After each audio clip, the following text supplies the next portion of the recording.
హైదరాబాద్ నడిబొడ్డున ఉన్న అమీర్పేట మైత్రీవనం చౌరస్తాలో మహానటుడు తెలుగుదేశం పార్టీ వ్యవస్థాపకుడు దివంగత ముఖ్యమంత్రి నందమూరి తారక రామారావు విగ్రహాన్ని ఏర్పాటు చేయడానికి పనులు వేగంగా జరుగుతున్నాయి. ఇందులో భాగంగా జూబ్లీహిల్స్ ఎమ్మెల్యే నవీన్ యాదవ్ ఆధ్వర్యంలో పలువురు ముఖ్య నేతల సమక్షంలో విగ్రహం పెట్టే స్థలంలో భూమి పూజ కార్యక్రమం చాలా ఘనంగా జరిగింది. ఈ చౌరస్తాలో అన్నగారి విగ్రహాన్ని పెట్టాలని చాలా కాలంగా డిమాండ్ ఉండగా ఇప్పుడు భూమి పూజ కూడా పూర్తి కావటంతో విగ్రహ ఏర్పాటు పనులు మరింత స్పీడ్ అందుకున్నాయి. నిజానికి ఈ ప్రాంతంలో ఎన్టీఆర్ విగ్రహాన్ని పెట్టాలని గతంలోనే అభిమానులు, స్థానికులు గట్టిగా ప్రయత్నించారు. కానీ అప్పట్లో అధికారంలో ఉన్న కేసీఆర్ ప్రభుత్వం ట్రాఫిక్ సమస్యలు, ఇతర సాంకేతిక కారణాలు చెప్తూ ఇక్కడ విగ్రహం పెట్టనివ్వకుండా ఆపేసింది. దీంతో తీవ్ర నిరాశకు గురైన ఎన్టీఆర్ అభిమానులు, తెలుగుదేశం కార్యకర్తలు విగ్రహ ఏర్పాటు కోసం చాలా కాలం పాటు ఎదురు చూడాల్సి వచ్చింది. ఈ క్రమంలోనే గత తెలంగాణ అసెంబ్లీ ఎన్నికల ప్రచారంలో అమీర్పేట మైత్రీవనం చౌరస్తాలో ఖచ్చితంగా ఎన్టీఆర్ విగ్రహాన్ని ఏర్పాటు చేస్తామని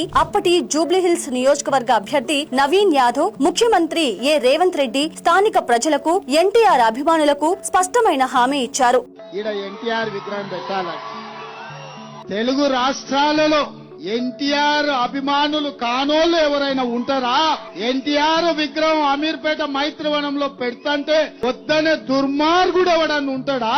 ఉంటే ఆ దుర్మార్గులను మూసిలేసి బొంద పెడదాం. అమీర్పేట చౌరస్తాలో పెద్ద ఎన్టీఆర్ విగ్రహం పెట్టుకుందాం. పెట్టుడు కాదు, నేనే వస్తా, నేనే ముఖ్యమంత్రిగా పెద్ద ఎన్టీఆర్ విగ్రహాన్ని ఆవిష్కరించే బాధ్యత నాది. మనందరం అన్నా అని పిలుచుకునే పెద్దలు నందమూరి తారక రామారావు గారి విగ్రహాన్ని పెట్టించే బాధ్యత నవీన్ యాదవ్ కు, అనిల్ యాదవ్ కు, వీళ్ళిద్దరికి నేను అప్పచెప్తున్నా. ఎన్నికల సమయంలో ఇచ్చిన ఆ మాటను నిలబెట్టుకుంటూ అధికారంలోకి వచ్చిన తరువాత రేవంత్ ప్రభుత్వం అన్ని అడ్డంకులను తొలగించి జీహెచ్ఎంసీ మరియు ట్రాఫిక్ పోలీస్ శాఖల నుంచి అవసరమైన అన్ని అనుమతులను వేగంగా మంజూరు చేసింది. తాజాగా రాష్ట్ర మంత్రి తుమ్మల నాగేశ్వరరావుతో పాటు పలువురు ప్రముఖులు మైత్రీవనం జంక్షన్ లోని స్థలాన్ని స్వయంగా పరిశీలించి ట్రాఫిక్ కు ఎలాంటి అంతరాయం కలగకుండా విగ్రహం చుట్టూ బ్యూటిఫికేషన్ పనులు చేపట్టాలని అధికారులకు తగిన సూచనలు చేశారు. ప్రస్తుతం ప్రతిష్టాత్మకంగా రూపొందుతున్న ఈ కాంస్య విగ్రహాన్ని రాబోయే కొద్ది రోజుల్లోనే సిద్ధం చేసి చాలా ఘనంగా ఆవిష్కరించేందుకు ప్రభుత్వం సిద్ధమవుతోంది.